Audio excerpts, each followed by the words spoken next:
A very warm good evening to one and all present here. I am Mr. Rishikesh Kumar, Assistant Professor at PCET SBPIN. Would like to welcome you all to the session by CA Pramod Jain sir on the topic 56 things that we ought to know for and about business valuation. On behalf of PCET PBS, I would like to request CA Pramod Jain sir to please take charge and begin the session. Over to you, sir. Thank you, Rishikesh. It's always a pleasure to meet here once again for one more round, one more session, one more topic. Today's topic is 56 things that we ought to know for and about business valuations. Friends, Chapter 17 and Section 247 of the Companies Act has a new provision first time in the country, and that is the provision for registered valuers. Now, what this Section 247 and Chapter 17 in the Companies Act is all about, I think it's a revolutionary reform in the field of corporate decision making. And why do I call this as a revolutionary reform? Because it is first time that the government of India has attempted to standardize the profession of valuation in this country. Not that the valuation was not done in this country before. Of course, it has been there since a long time, but it was on an ad hoc basis. It was not systematic, and the way it is being planned and being executed.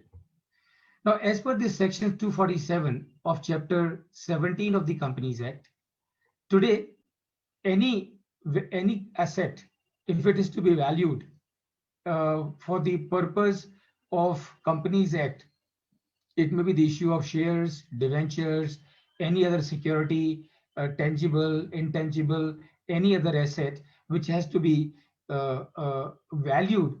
The valuation has to be done only by a registered valuer. And who is a registered valuer? A registered valuer is someone who holds the requisite qualification and who has passed the valuation examination conducted by IBBI. The purpose of this session today, friends, that we have is very simple. Valuation is an extremely important thing in the corporate world. And why it is very, very important, why it is so significant, why it is so critical in the corporate world, because millions of decisions involving billions of dollars, pounds, euros, yen, rupees are taken in the corporate. And all those decisions are taken based on valuation. And therefore, if a mistake is committed in the valuation, obviously the decision is also going to be wrong. And if the decision is going to be wrong, then it is going to have far-reaching consequences. And that is the significance of valuation. And that is why we thought, why not to have a session on 56 different things that we all ought to know as regards the business valuation, so that when those of us who are registered valuers, who are in the process of, or who are in the profession of being a valuation professional, we are able to do a job which is confident and which helps our client to arrive at a well-informed decision. So friends, this is the purpose of this session that we have today. तो हमारा क्या मकसद है? हमारा मकसद ये है कि आज के सेशन में हम 56 कुछ चीजें, 56 भोग की बात नहीं कर रहा हूँ, 56 क्वेश्चंस की बात कर रहा हूँ, 56 एस्पेक्ट्स की बात कर रहा हूँ, कि कुछ 56 जो एस्पेक्ट्स हैं जो हमें समझने चाहिए, which are connecting to the business valuation. So it's going to be kind of a rapid fire session, and I'm sure all the participants who are watching it through Zoom or watching it through Facebook or on YouTube when this program is being delivered, or they will watch it subsequently on YouTube or Facebook or otherwise on any other social media. I'm sure they will find this session extremely useful and beneficial in helping them, in empowering them to execute the evaluation assignments in a very systematic manner. देखिए, valuation का exam पास कर लेना एक बात है, और valuation के assignments को सिस्टमेटिकली एग्जीक्यूट कर पाना एक अलग बात है. तो एग्जाम पास के करके हम खाली एक स्टेप क्रॉस करते हैं, और उसके बाद में बहुत सारे स्टेप्स हमको क्रॉस करने पड़ते हैं, और वो सारे स्टेप्स को क्रॉस करने के लिए बहुत जरूरी है कि हमारी fundamental understanding about many of the critical issues, many of the critical aspects of the evaluation is absolutely clear. So that is the purpose, friends, that we have for this session today. And of course, we are going to limit our discussion only to the securities and the financial assets. So for the benefit of those of you who are not already a registered valuer, but who wish to be a registered valuer in the days to come, there are 3 classes of the assets for which the evaluation is mandatory today as per the Companies Act. And those 3 classes are: number 1, plant and machinery; number 2, land and building; and number 3 is financial securities and financial assets, third category.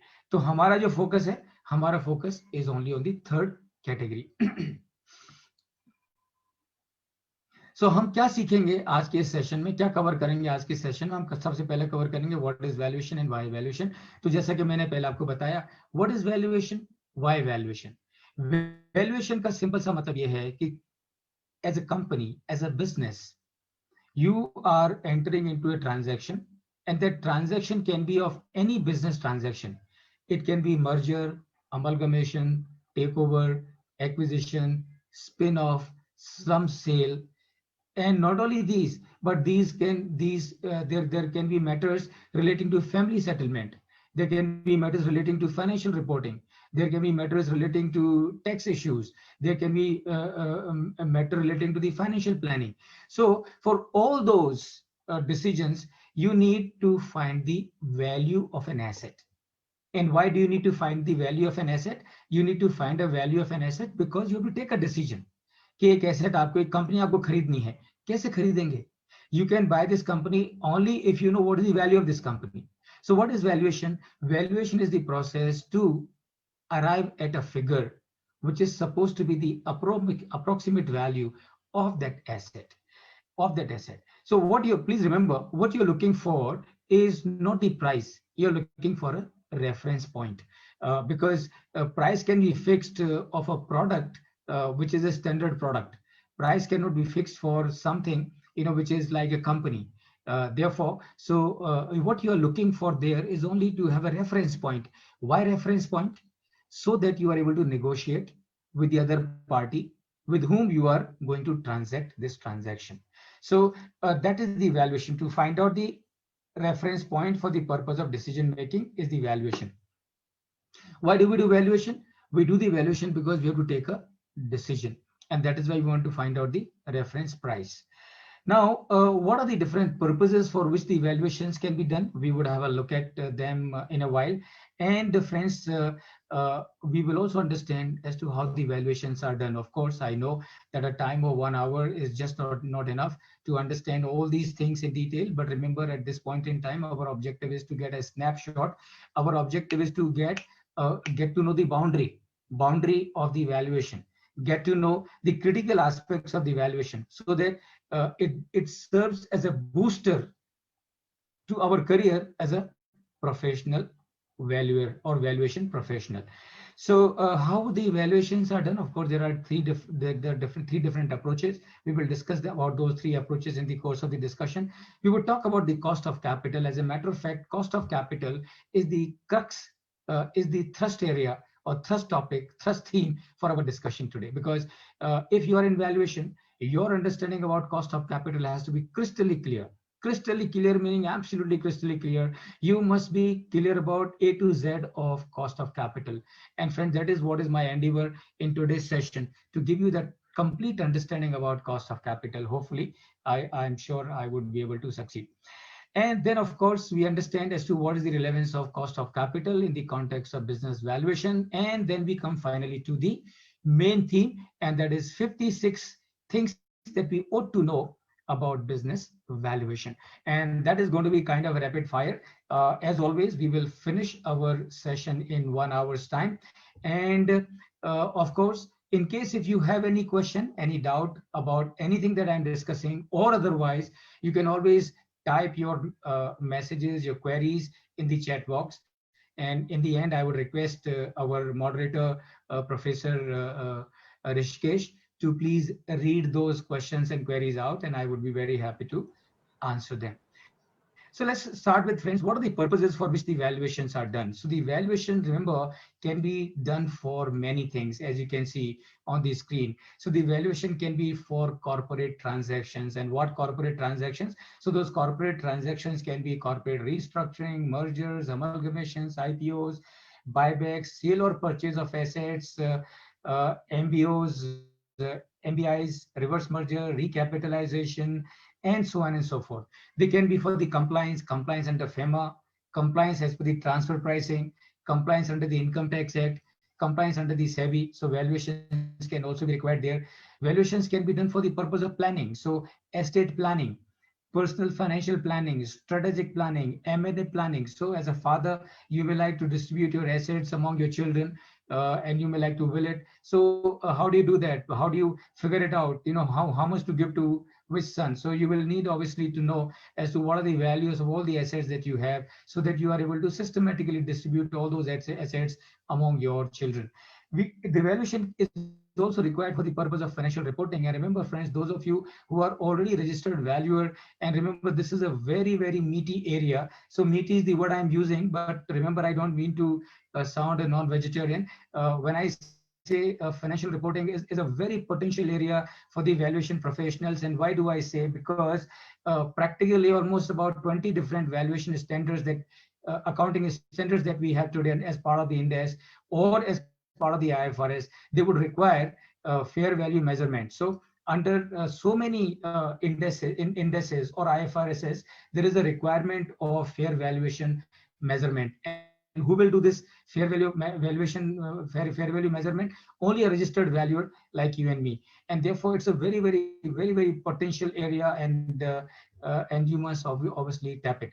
So the evaluation can be for impairment testing. There are so many things for which the evaluation fair value measurement would be required. But just to give you an example, impairment testing, it may be purchase price allocation under IND AS 103, which is on business combinations. It can be for fair value reporting under US GAAP or Indian GAAP or under the IFRS. So for tax issues, also valuations are required, as we all know, under the Income Tax Act. Strategy evaluation, identification of under and overvalued assets. Again, you will need the valuation. So that can be a purpose for the valuation. In case of litigation, bankruptcy. So we all know, I'm sure many of us who are watching this program are already insolvency professional, and you would know that as an insolvency professional, the first thing that you are supposed to be doing is to appoint two registered valuers to do the evaluation of the assets of the corporate debtor for whom you have been appointed as IRP or RP. So as part of the litigation, it can be for bankruptcy. Shareholder dispute, would not like to name, but it's in public domain. Therefore, I can mention it. So Dhirubhai Ambani's two sons, Anil Ambani and Mukesh Ambani, after the sad demise of Dhirubhai Ambani, were not in agreement with each other, and therefore they decided to part ways. And how did they part ways? With the help of KB Kamath, the ex-chairman of ICICI, who mediated the whole process, and they did the evaluation of all the companies, and all those companies then were divided in systematic order between two brothers. This is a different story, that one brother is now touching the skies and the other brother is struggling. But this is how the life treats us, all of us. It can also be for marital dissolution and intellectual property dispute. So in those cases also, you will be requiring valuation. So intangible assets, please remember, contrary to the general conception or general misunderstanding कि companies दुनिया भर में जो चलती हैं वो tangible assets के basis पे चलती हैं. No, tangible assets के basis पे चलती हैं, ये बात सही है. But remember, a sizable amount of the assets which are used by the corporates all over the world are comprised of intangible assets. Interestingly, it not only comprises of intangible assets, but interestingly, many of these intangible assets in many of the corporates across the globe do not even reflect on the balance sheet of an asset, balance sheet of a company. So this is how it is. So valuation can also be for the purpose of intangible assets. Ownership disputes, contractual disputes, dissenting and oppressing shareholders, and in many other ways. So these are the purposes, friends, for which valuations are required. Remember, I have just given you an idea. Is by no means it is supposed to be an exhaustive list of all the things that would require valuation. But I'm sure when you look at this slide on the screen, you must feel very happy about it, because as a valuation professional, it tells you what kind of potential you have before you. But remember, if you want to tap this potential, then you will have to ensure that you work truly as a professional. So when I say truly as a professional, that means what? That means the Ministry of Corporate Affairs has brought out, as part of the rules for the evaluation, code of conduct. That has to be followed. Absolutely 100%, 100%. So we really have to prove ourselves to be an exemplary valuation professional. यानी कि हमारा conduct, हमारा behaviour, हमारी approach ऐसी होनी चाहिए कि हिंदुस्तान के बाकी सारे वैल्यूअर एग्जाम्पल देख के बोलें, if you want to be a professional valuation professional और registered valuer, be like that gentleman. So that is what should be our endeavor. And for that to happen, it is absolutely necessary that our fundamentals, our basics about the valuations are absolutely clear. Number one. Number two, we are thorough as far as the code of conduct is concerned. We should be absolutely fully aware of each and everything as far as the code of conduct is concerned. And please remember, as professional, it is our bounden duty to ensure that we follow the biggest and the highest standards of the moralities and ethics and corporate governance. This is what is required, because then only we can call ourselves as a professional. So with this canvas that you have in front of you of the potential for valuation, let's move over to our theme, and that is, which are the 56 things that we ought to know as far as the business valuations are concerned. Let's look at them one by one. So first thing is, what is cost of capital? And remember, friends, this is going to be rapid fire. So we will have each question keep coming, and I would keep on answering each and every question to my best ability. And I hope I'm able to explain them in a way that you are able to understand. So what is cost of capital? So remember, cost of capital is something very, very fundamental, very, very basic as far as the finance is concerned. In the domain of finance, it is next to impossible to take a decision without having good understanding of cost of capital. The area can be anything. The area can be merger, amalgamation, valuation, forex management, portfolio management, security analysis, cross-border transaction, whatever may be the matter. Understanding of the cost of capital is absolutely essential. So what is the cost of capital? The cost of capital is, in a business, when you start a business, you deploy capital. When you start a business, you deploy capital. And the capital that you deploy can come from many sources. It can come from the equity. Of course, it will come from the equity. In any case, when you're starting a company, equity is the first source which has to be there. So the capital can come for equity, preference shares, debentures, term loans, so on and so forth. So what is cost of capital? Cost of capital is the cost of the capital that you have brought into the business. Cost of the capital that you have brought into the business. That is cost of capital. What purpose does it serve? Cost of capital, what purpose does it serve? It serves a very important purpose of letting the business decide how much return the business should earn. Incidentally, friends, all these sessions that we are conducting as part of this 30 days, 30 topics, 30 programs, all these sessions are being recorded. All these sessions are being uploaded on the portal of Pimpri Chinchwad Education Trust's Pune Business School with the PPTs. So those of you who would be watching this session on YouTube may not be able to see the PPTs, but if you go to the portal of the Pimpri Chinchwad Education Trust Pune Business School, अगर उनके portal पे जाएंगे तो आपको ये पूरी video recording PPTs के साथ में दिखाई देगी।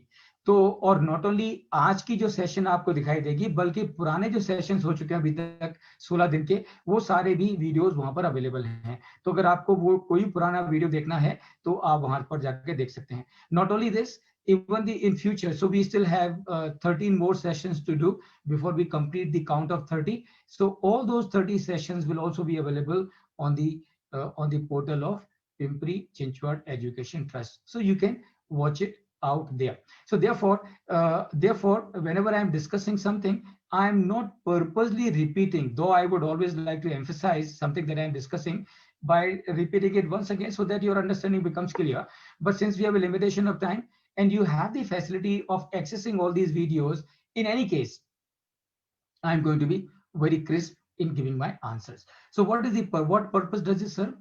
It lets the business decide as to how much minimum return the business should earn. And it does not end at that. It has got much more meaning than that.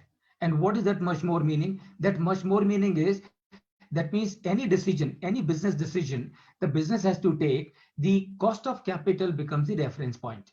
And this is how you will know that when a company is going for a capex, how will the company decide whether to go for the capex or whether to go for the given option or not to go for the given option? By looking at the cost of capital. So the reference can be NPV, the reference can be IRR. So the cost of capital serves as this serves the purpose of, number one, letting the business decide as to how much minimum return they must earn in the business so as to remain afloat, so as to remain going and growing. And number two, it also helps the business in taking individual decisions. So if a company is going for a takeover, if the company is going for takeover, the cost of capital will be the deciding factor. And why will it be deciding factor? Because the company which is going for takeover of another company, what the management of this company will do, the management of this company will do the financials, computations, and find out whether by acquiring this company, are we going to earn a return which is more than our cost of capital or not. Only if the return is more than the cost of capital, the company will go for the acquisition. Otherwise, the company will not go for acquisition, or the company will tell the people who are selling the company to this businessman will tell the sellers कि भाई, the cost that you are asking, the value that you are asking for your company is much higher. We cannot pay you that much, so you bring it down. So your cost of capital not only becomes a reference point for the purpose of taking a decision, but it also helps you in doing the negotiations. And that is what we should remember. What is WACC? Is it same as WACOC? So WACC stands for weighted average cost of capital. And what is WACOC? WACOC is also weighted average cost of capital only. So please understand, WACC is same as WACOC. So there is no difference. Weighted average cost of capital, or sometimes some people refer it as WACC and some people call it as WACOC. But दोनों का मतलब एक ही है और दोनों एक ही चीज है. और दोनों का मतलब एक ही क्यों है? Because what is WACC? What is weighted average cost of capital? So one is cost of capital. Cost of capital is in the general parlance is the cost for an individual source, generally speaking.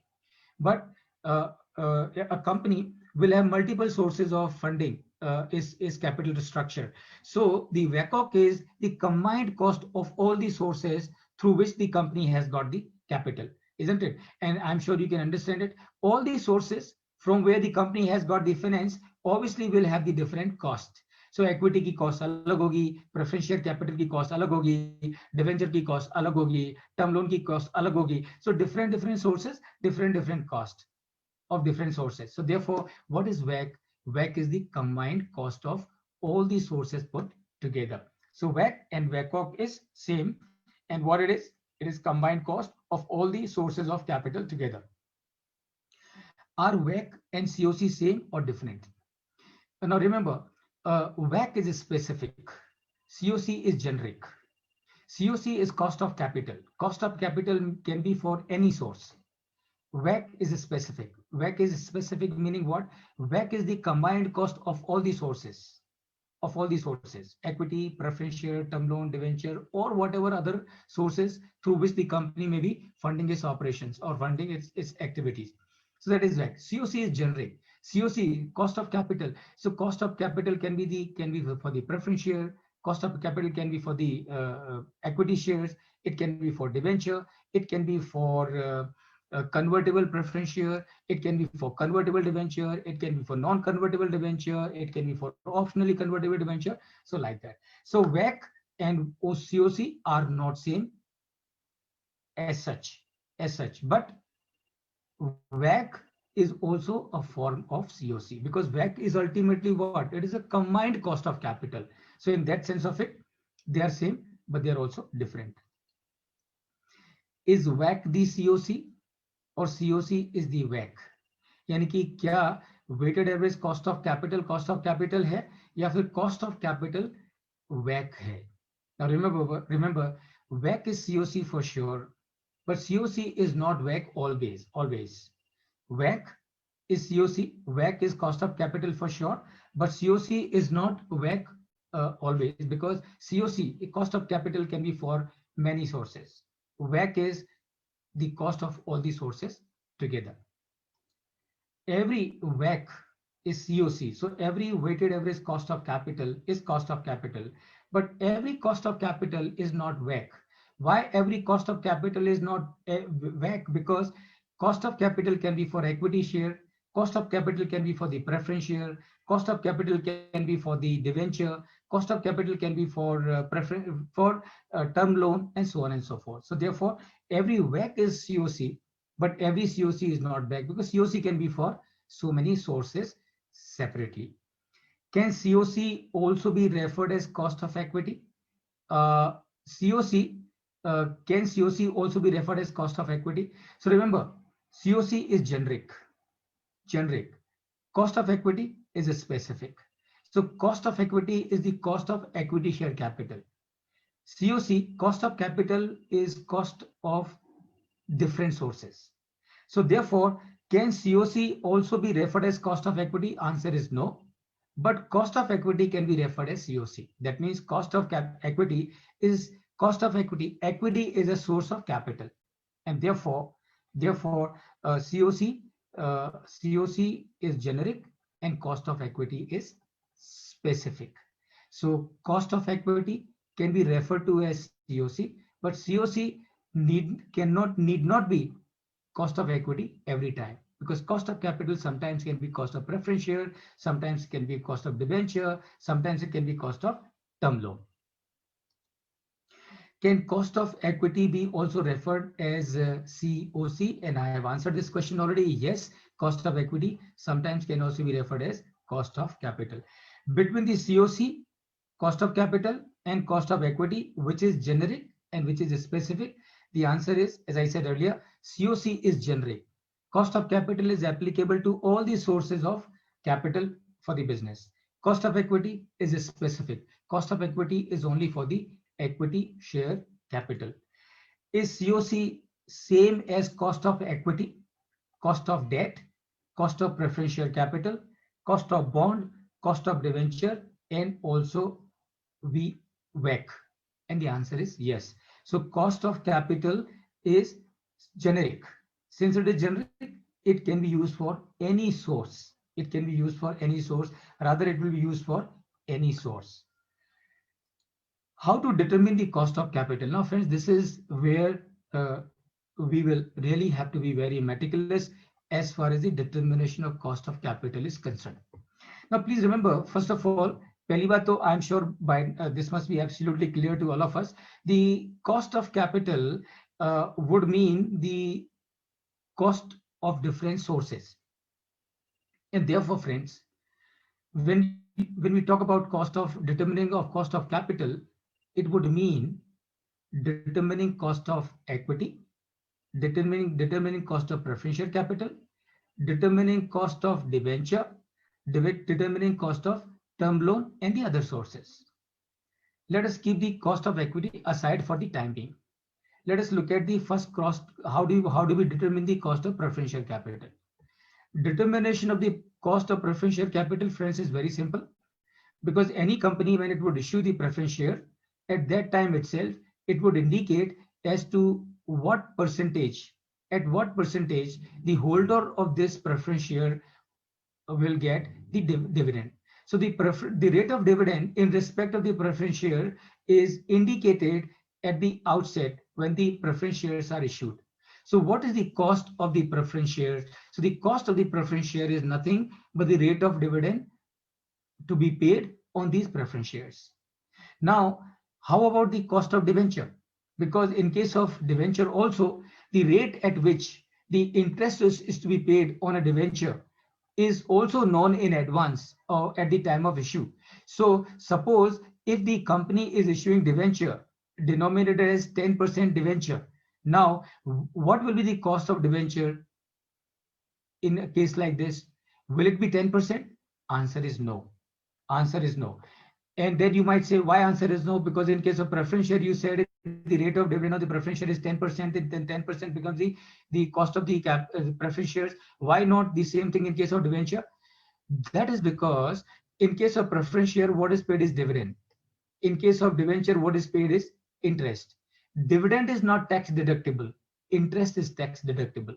So that means the interest that we pay will be deducted from our income in arriving at the taxable profit. Same is not the case with the dividend. And therefore, when a company is issuing debenture at the rate of 10%, then the 10% is not going to be the cost of these debenture. The cost of these debenture will be 10% minus the tax benefit that this company would get, because on these debentures, company will be paying interest.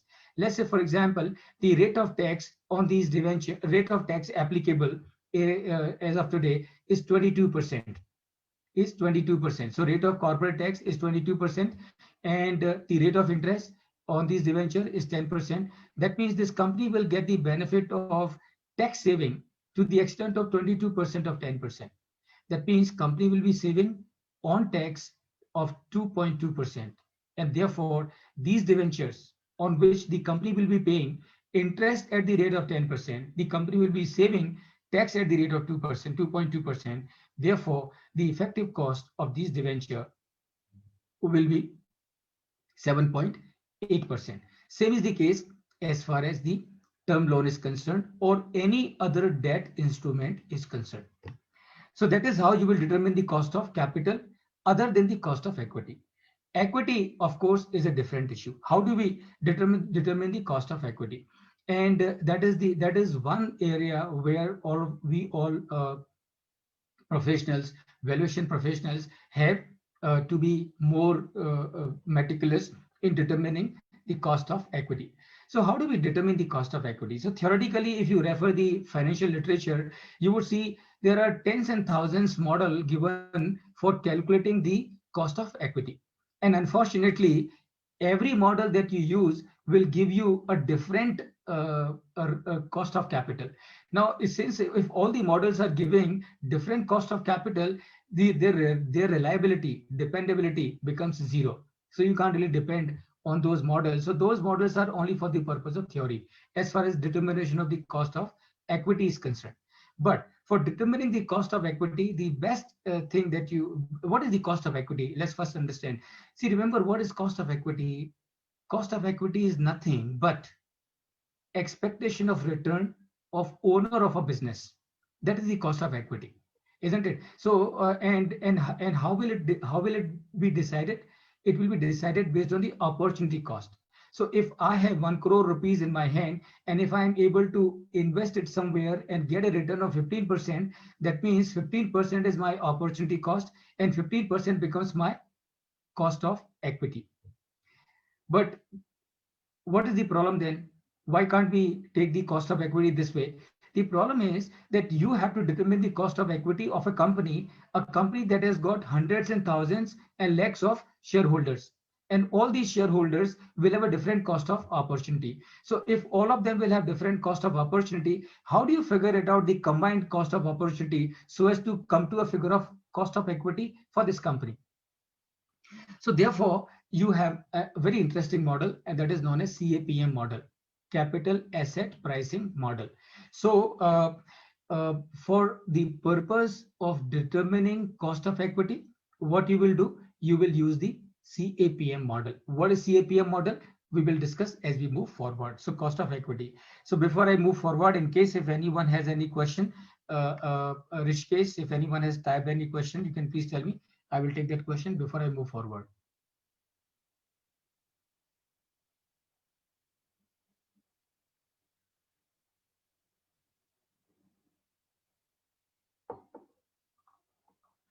So looks like there is no question from anyone. So friends, we can of course move forward. Now the question number 13, cost of equity will always be higher than the WACC. Is this true? Is it correct that the for any company cost of equity will always be higher than the weighted average cost of capital? If no, then why not? And if yes, then why? Okay. So remember, this is correct.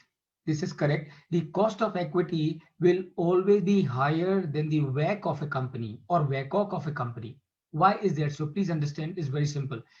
Broadly, in the capital structure of any company, there will be two sources of funding or of raising money. One is equity and one is debt. Debt is always cheaper than the equity. And why the debt is always cheaper than the equity? Debt is cheaper than the equity for reason number one, as we just discussed, that on debt you pay interest. And since you pay interest, interest is tax deductible. Since interest is tax deductible, the effective cost of the debt always comes down. And therefore, that is one reason as to why debt is always cheaper than the equity. Equity is always more expensive than the debt because equity is risk capital. And why equity is risk capital? Because the person who is putting equity in the business, he is taking the risk. The person who is putting debt in the business, he is not taking as much risk as the person who is putting equity in the business. And why the lender is not taking as much risk? Because the lender, remember, is having security against the assets of the company.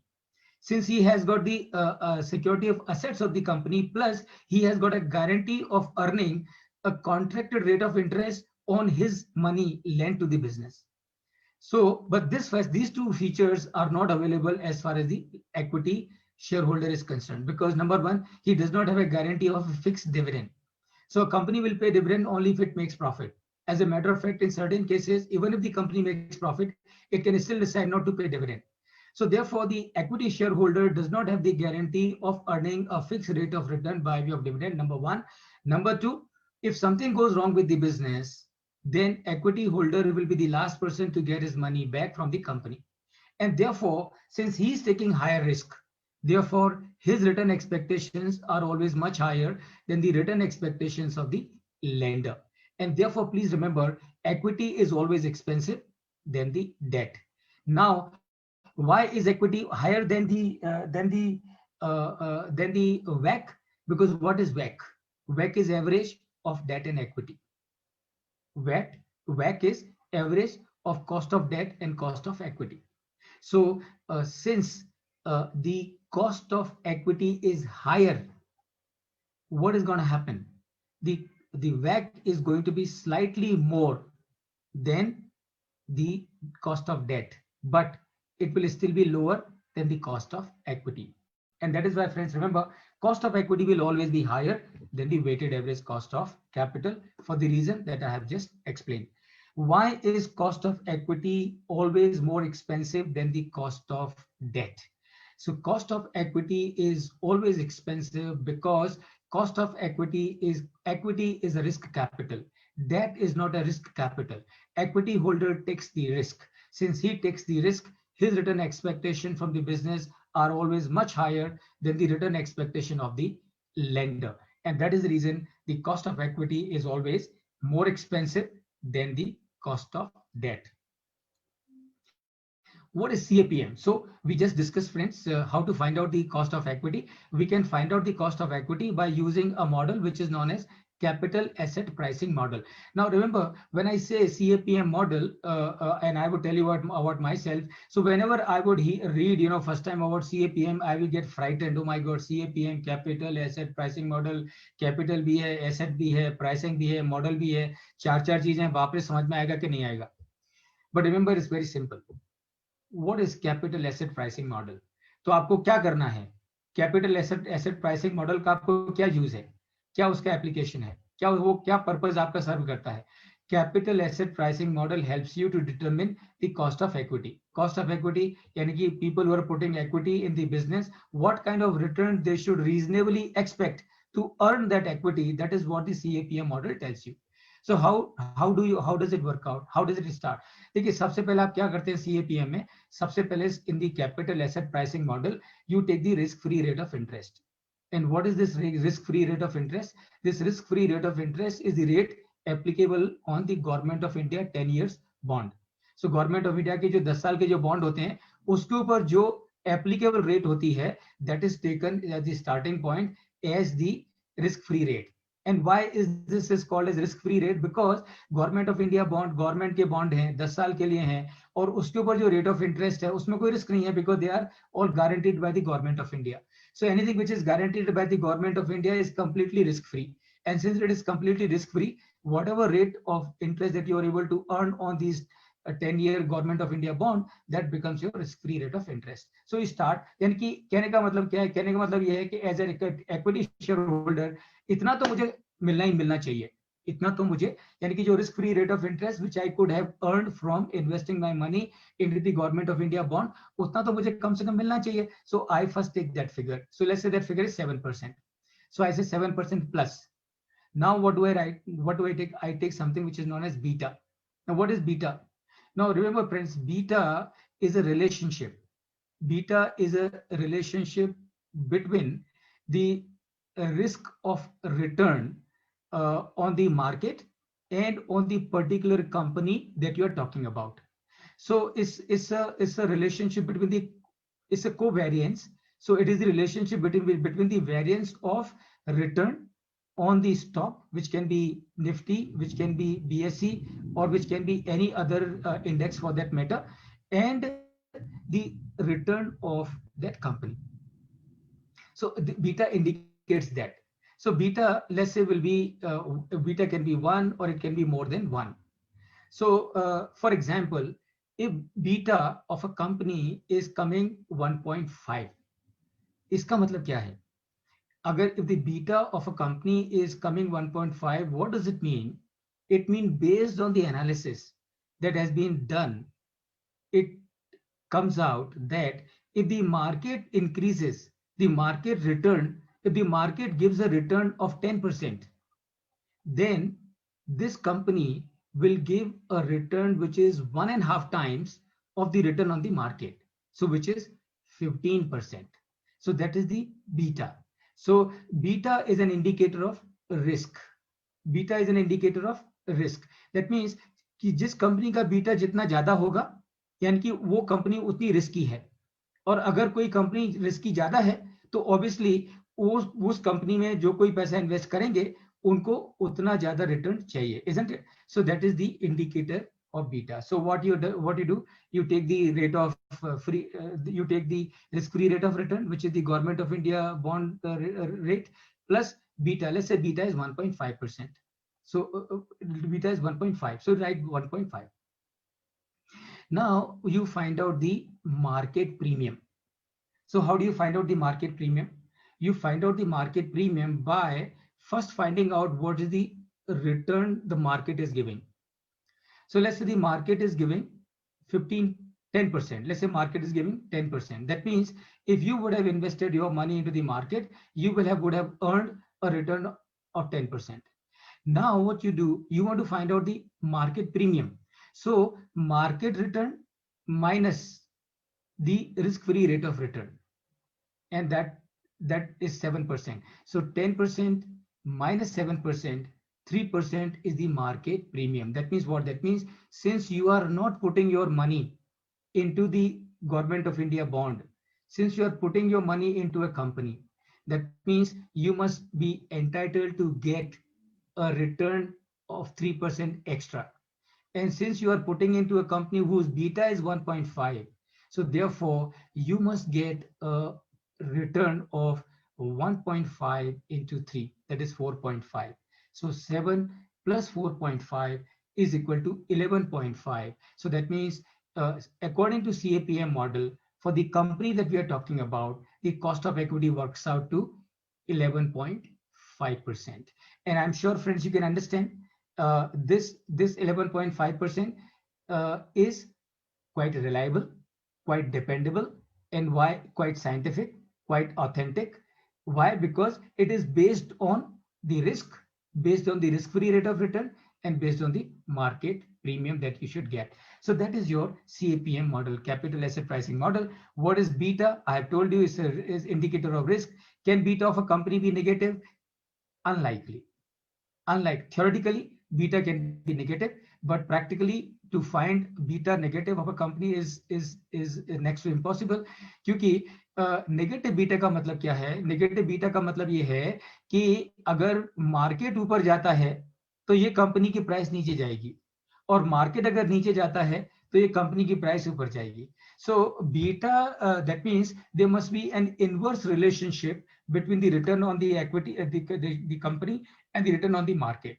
In my imagination, it is very difficult to find out a company who will have a inverse relationship with the market return.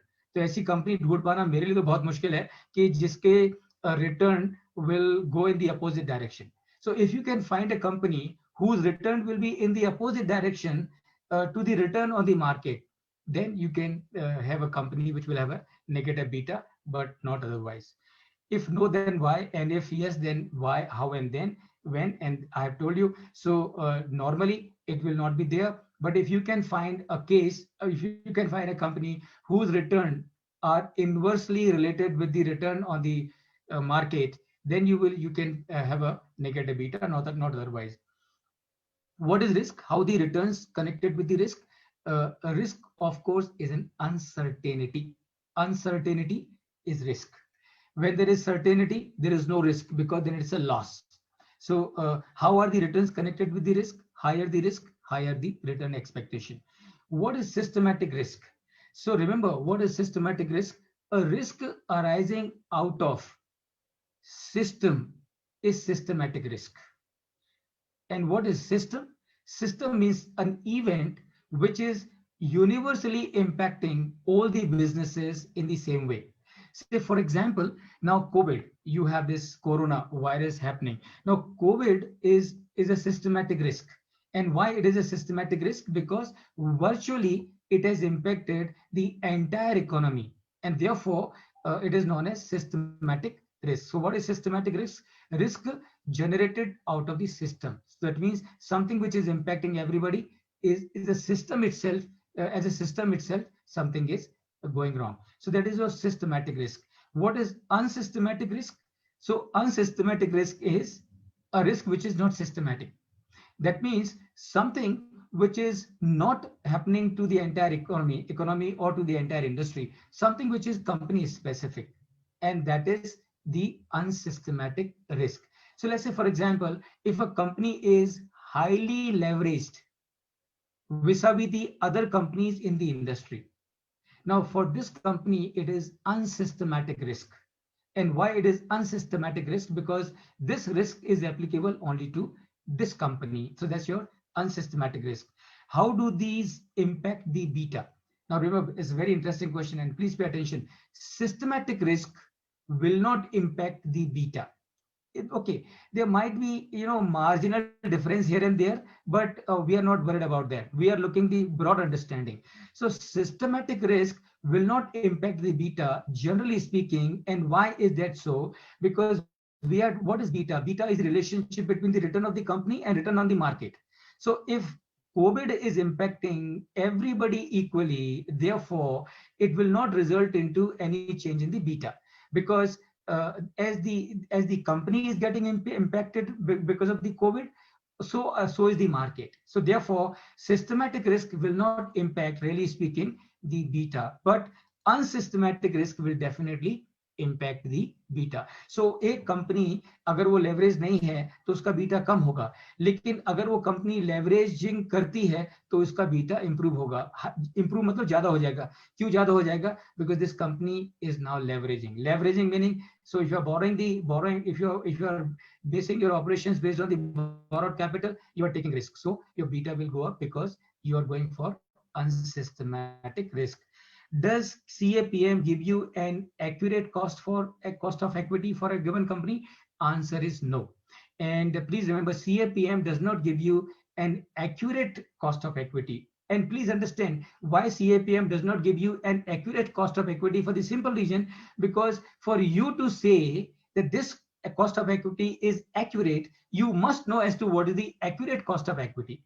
So since you do not know as to what is the cost of equity in the first place, therefore, whatever cost of equity that will be worked out based on CAPM model cannot be said to be an accurate cost of equity. But for sure, you can be 100% confident that whatever cost of equity that you are working out using the CAPM model can be relied upon without any difficulty. What is YTM? It is yield to maturity. Yield to maturity. Is YTM same as IRR? Okay, so if we have to answer this question, is YTM same as IRR? First, we need to answer the first question as to what is IRR. So what is IRR? IRR is internal rate of return. So what is internal rate of return? Internal rate of return is the rate at which, if the future cash flows are discounted, the value of the future cash flows will be same as the present outflow. That means, what is IRR? IRR is the rate at which, if the future cash flows are discounted, then the NPV will be 0. That is IRR. What is YTM? YTM is the, okay, what is YTM? YTM is the rate at which, if the future interest on the fixed income securities are discounted, then the NPV on the fixed income security will be 0. So therefore, please remember, YTM is same as IRR, 100% same. So the only difference is IRR you will calculate in the context of a CapEx. Organic or inorganic doesn't really matter, but you will calculate the IRR in the case of a CapEx, organic, inorganic, irrespective of that. YTM you will calculate in case of a fixed income security. That is the only difference. Otherwise, friends, YTM and IRR are same. As much as if you use the IRR formula for calculating YTM or vice versa, your answer will be same. Can YTM also be taken as cost of capital? Yes, it is cost of capital. YTM is cost of capital because at that point in time, see, that is what is the minimum that you ought to earn. So whatever is the yield, so it is, YTM also is an indicator of cost of capital. Can cost of capital be also referred as benchmark or reference rate? Of course, yes. Cost of capital can definitely be referred or should be referred or is referred as benchmark or reference rate. What does it mean? It means जो भी आपकी cost of capital है, that is a reference, that is a benchmark for any further investment decision making. So if new investment that you are making, that investment has to generate at least return which is equal to your cost of capital. So that means you are using the cost of capital as benchmark for taking a decision about your future investment decision making, and therefore cost of capital, of course, is referred as benchmark or as a reference rate. What is NPV? NPV is net present value. NPV is net present value. Is zero NPV a break-even point? So I'm sure all of you who are watching this program, I know all of you are finance people. I know most of you are already registered valuer. So therefore, I'm sure you are fully familiar as to what is the net present value. So what is net present value? Net present value is present value of future cash flows minus the initial investment is net present value. यानी कि आप जो investment कर रहे हैं, उस investment में से जो आपको कैश जनरेट हो रहा है, उसकी जो प्रेजेंट वैल्यू है, उसमें से जो कैश का आउटफ्लो है यानी कि इन्वेस्टमेंट उसको आप माइनस करेंगे तो आपके जो हाथ में बचेगा that is known as NPV, net present value. If this figure is positive, you take the decision and go for it. If this figure is negative, you don't take that decision, you don't go for it, because if NPV is 0, that means on this project you are not earning a return, or rather you are going to lose your money. So is 0 NPV a break-even point? And the answer is no. NPV is not a break-even point. It only indicates that at the if NPV is 0, that means you are earning as much as minimum you expect. And that is why if you do not have any other option to invest, if your NPV is coming 0, you can still go for this investment. And that is the meaning of NPV, NPV being 0. But NPV is not a break-even point. It does not mean that it is not giving you any return. Even at the NPV 0, you are earning enough return, which is as per your expectation. For a CapEx, using the given COC, NPV comes to 0. What should the promoters do? Ab ek project ka NPV is coming 0, so don't think that you are not earning anything. If NPV is coming 0, it only means that the minimum expectation of yours is fully met. If NPV is positive, that means you are earning more than what you expected. NPV is 0, then you are earning at least whatever you expected. So therefore, friends, if the NPV is coming 0, what the promoter should do?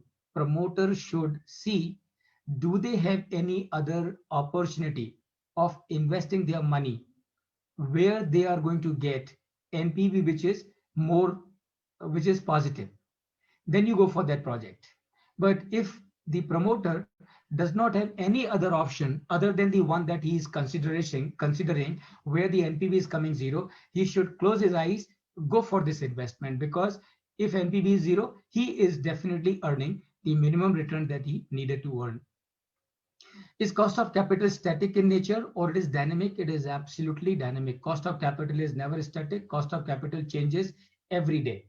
Every day. And remember, that is the reason why on the stock markets, you see the prices of the equity shares or other securities are changing every moment.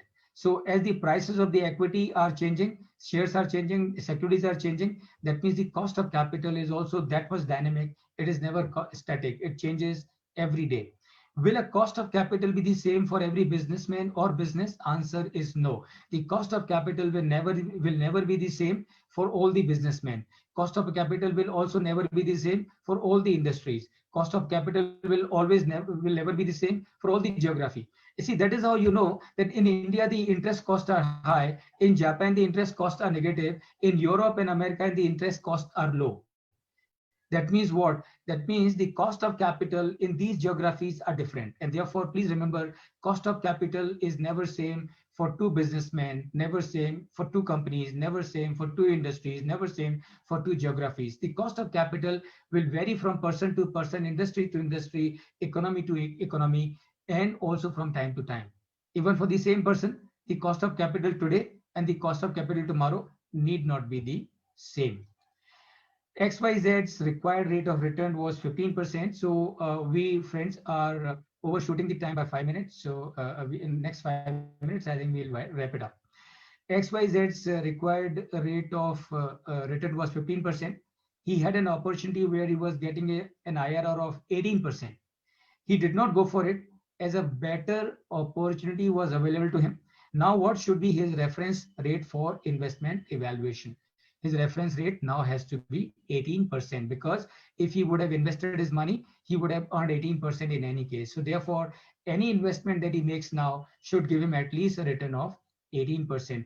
Why do we discount the future cash flows? We discount the future cash flows so as to convert the future cash flows in terms of present value.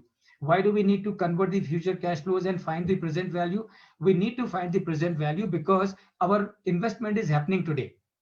And we know the value of money changes from with the passage of time.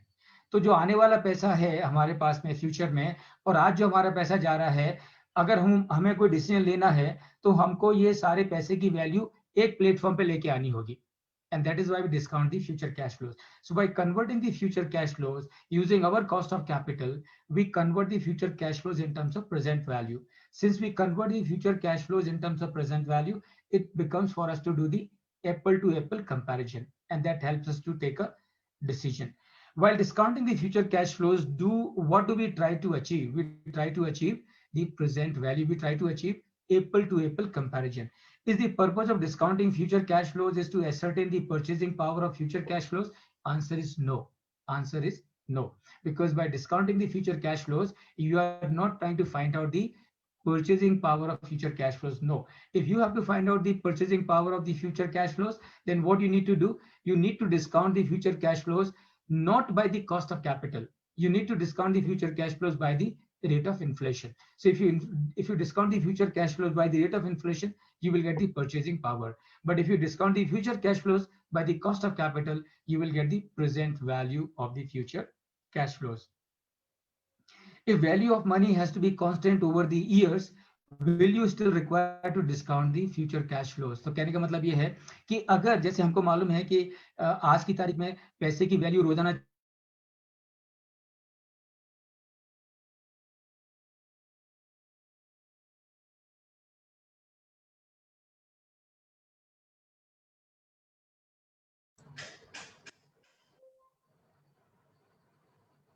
Sir, your voice is not audible, sir. Discounting factor की जरूरत नहीं है. अगर आपको discounting factor की जरूरत नहीं है,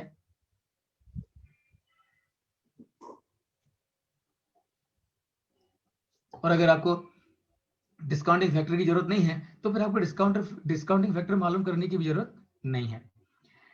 Is it possible to find time value of money without COC? Answer is no. For finding out the time value of money, you need to have the cost of capital. Without cost of capital, time value of money cannot be ascertained. What is COCE? Is it same as COC or WACC? So COCE is cost of capital employed. So COCE is same as WACC. WACC is also combined cost of capital. COCE is also combined cost of capital. And as I said, remember, COC is generic, and WACC and COCE are specific. So COCE, cost of capital employed, is same as weighted average cost of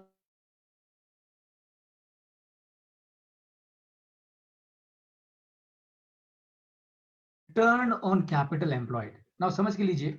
So one is SOCE. SOCE is cost of capital employed, and second thing is ROCE, the return on capital employed. SOCE tells you what? COCE tells you what? COCE tells you what is the cost of the capital that you have put into the business. ROCE tells you what? ROCE tells you how much return have you earned on this capital that you have employed in the business. So ROCE helps to measure the efficiency of the management team in running that business. So किसी business का जितना ROCE ज्यादा होगा, that means so much efficiently the operations have been managed by the management team. What is ROCE's relationship with SOCE? So ROCE's relationship with SOCE is, friends, very important. So return of capital employed में से अगर आप cost of capital employed minus करेंगे, तो जो आपके हाथ में आएगा उसको बोलते हैं EVA, इकोनॉमिक वैल्यू एडेड. और EVA, फ्रेंड्स, मैं आपको बताऊं कि पूरी दुनिया में बड़ा ही यूजफुल KPI है, की परफॉर्मेंस इंडिकेटर है. तो पूरी दुनिया में जो बड़े बड़े कॉर्पोरेशंस हैं, उनके जो CEOs हैं, टॉप मैनेजमेंट हैं, उनके जो बोनसेस हैं वो EVA पे डिपेंड करते हैं. So their bonuses are linked with EVA. So ROCE and SOCE combined together have a very important byproduct. What it is? It is EVA, economic value added. Why is it considered to be an ideal KPI globally? EVA is considered to be an ideal KPI globally because EVA आपको दोनों तरफ का view देता है. EVA को आप कैसे calculate करेंगे? आप रो से लेंगे return on capital employed minus सो से करेंगे cost of capital employed, and then जो बचेगा दैट इज EVA. सो जब EVA will give you the view of both sides of a business, the cost of capital side also and return on capital side also, and that is why it is considered to be a very significant KPI used globally for business performance measurement. अगर मैं आपसे कहूँ friends, based on my experience and reading and observation, 60% of the top businesses across the globe will use EVA for the purpose of determining the bonuses and the business performance of the management. What are the types of cash flows for the purpose of business valuation? There are two types of cash flows. One is known as FCFF, free cash flow for the firm. Second is FCFE, free cash flow for equity.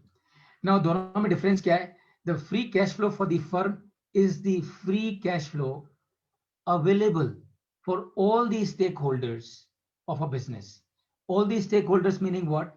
Preference shareholders, debenture holders, equity shareholders, all of them together. FCFE is free cash flow for equity. Now what it is the free cash flow which is available only for the equity shareholders. And that is the difference between FCFF and FCFE. Can cost of equity or WACC be used interchangeably for discounting? Answer is no. Answer is no. Please remember, for discounting the future cash flow for firm or free cash flow for the firm, you will need to use WACC for discounting. And for discounting the free cash flow for equity, you will use the cost of equity. Please remember, ये point बहुत जरूरी है और इसमें आपकी complete clarity चाहिए, क्योंकि अगर आपने free cash flow for the firm को discount करने के लिए cost of equity use कर लिया और vice versa, your computation will be completely wrong, irrational, illogical, and it will put you in trouble. Okay, so therefore remember, free cash flow for the firm, discounting has to be by using the WACC or cost of WACC. And for discounting the free cash flow of the equity, you have to use the cost of equity for the purpose of discounting. When should COE and WACC are to be used for discounting? Remember, so COE has to be used in case of free cash flow for equity, and WACC is to be used for discounting free cash flow for the firm. And I'm sure you are very clear as to what is the difference between FCFF and FCFE. When a company's cost of equity and WACC will be the same. So in case if a company has got equity only as the source of funding, then this company's cost of equity and WACC will be the same, because WACC is weighted average cost of capital. So there is only one source. So the WACC and the COE is going to be same in that case. Which are the approaches for the purpose of business valuation? There are three approaches for the purpose of business valuation. Number one is the income approach. Number two is the market approach. And number three is the cost approach. Is the cost approach and the asset approach of valuation same or different? Please remember, there are only three approaches, only three approaches: the income approach, market approach, and the cost approach. In some literature, cost approach and the asset approach names are used interchangeably, but they are same. So if a book is saying cost approach, another book is saying asset approach, please remember both of them are referring to the same approach, because there are only three approaches. Will the rate used for income capitalization method and for discounting of the free cash flow under discounted cash flow method be the same or different? It has to be same. It cannot be different. And why it has to be same? Because a company can have only one single cost of capital or cost of equity. A company cannot have two cost of equity. A company cannot have two cost of capital. So therefore, for the purpose of discounting the future cash flows, and also for the purpose of capitalizing the average income, the rate is going to be the same. It cannot be different. What is the significance of COC in valuation? So remember, any decision that you want to take in business, you cannot take the decision in the business without having good understanding of cost of capital. Doesn't really matter as to which area you're talking about. If you're taking a decision about the income in fixed income securities, merger and amalgamation, capex, derivatives, forex management, product pricing, portfolio management, security analysis, investment analysis, financial reporting through Ind AS or IFRS, doesn't really matter. Finance में अगर आपको कोई decision लेना है तो आपको cost of capital की जरूरत पड़ेगी ही पड़ेगी. तो कॉस्ट ऑफ कैपिटल की आपकी अंडरस्टैंडिंग थोरो होनी ही चाहिए. Is cost of capital of any business is the minimum rate of return expected by the owner? And the answer is yes. So अगर मेरे business की cost of capital 15% है, तो इसका क्या मतलब है? इसका मतलब ये है कि अगर मुझे मेरे business में बने रहना है, अगर मुझे मेरे business को चालू रखना है, तो मेरे business में मुझे कम से कम 15% का return earn करके देना ही चाहिए. अगर ये मेरा business 15% का return नहीं दे रहा है, which is my cost of capital, then sooner than later my business will close down. So answer is yes. Can the return expectation of business owner be taken as cost of capital for that business? Answer is yes. So whatever is the return expectation, that can be taken as the cost of capital of that business. And finally, friends, can business valuation be done without understanding the cost of capital? And you decide the answer to this question. So can business valuation be done without understanding the cost of capital? You decide and give the answer to everyone. So Rishikesh, with this, we come to the end of this session. Thank you so much. Thanks to all the participants. Thank you, Rishikesh. Thanks to Pimpri Chinchwad Education Trust and everybody. Such a pleasure to be here with you. I hope every one of you have understood the cost of capital and all the 56 questions that we have discussed thoroughly. Thank you so much. Thank you. So thank you so much. Just I was, may I ask you something, sir? Pramod sir? Please. Yes. So you discussed on there is a three primary valuation approaches. First one is the Yes. market-based approach. Second one was asset-based approach, rightly cost-based approach also, and third one was the income-based approach. So what do you think if I'm an entrepreneur and if I want to sell my property, which is the best method from your point of view, sir? Can you say something on that, sir? Rishikesh, सबसे पहले I will like to compliment you for this question. Thank you, sir. Thank you, sir. Because this is a question which every registered valuer, every finance professional has to ask this question. So remember, there are three different approaches as we discussed. So you have income approach, you have market approach, and you have cost approach, which is also referred as asset approach. Now, answer to your question, Rishikesh, is remember, what is value? Value is nothing but cash, isn't it? Yes. Very So ultimately, whenever you're doing valuation of any business, first do the valuation from the perspective of the income approach. yes. So Agree. income approach is the first approach that you must apply. Right, sir.